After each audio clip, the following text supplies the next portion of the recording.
तर स्मृतीचं आणि पलाशचं लग्न महाराष्ट्रामध्ये होत आहे। स्मृती महाराष्ट्राच्या सांगलीची आहे आणि पलाश मध्य प्रदेशचा इंदोरचा। तर या दोघांच्या लग्नाची जी हलचल आहे ती महाराष्ट्रात पाहायला मिळते। दीपक माझा सहकारी आहे। दीपक अर्थातच एबीपी माझाचा वेल नोन अँकर आणि आज दीपकने खूप छान रिपोर्ट तयार केला दोघांच्या लग्नाबद्दल। काय काय खास आहे?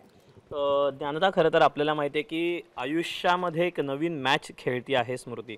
आत्तापर्यंत आपण स्मृतीला बघितलं की तडफदार बॅट्समन किंवा अशी म्हणून, पण याच स्मृतीसाठी जसा प्रत्येक बॉल प्रत्येक मॅच ही वेगळी इनिंग घेऊन येणारी असते, त्याचप्रमाणे आत्ता तिच्या जी आयुष्यातली ती जी इनिंग आहे ती वेगळ्या पद्धतीनं कशी खेळते की ज्याप्रमाणे टीममधले सगळे सहकारी एकत्र येतात आणि प्रत्येक बाबतीतली रणनीती ठरवतात, तसेच तिचे सहकारी आज सांगलीमध्ये पोहोचलेले आहेत।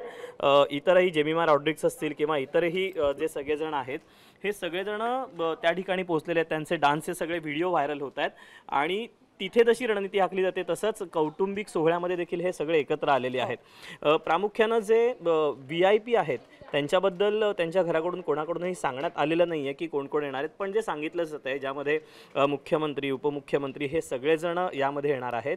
याशिवाय पलाशचे कुटुंबीय देखील यामध्ये सहभागी होणार आहेत।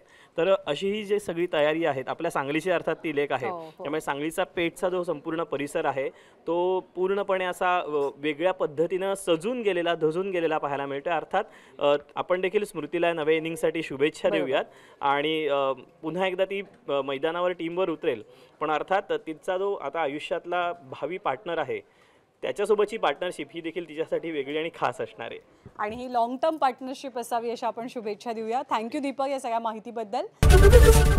एबीपी माझा, उघडा डोळे बघा नीट।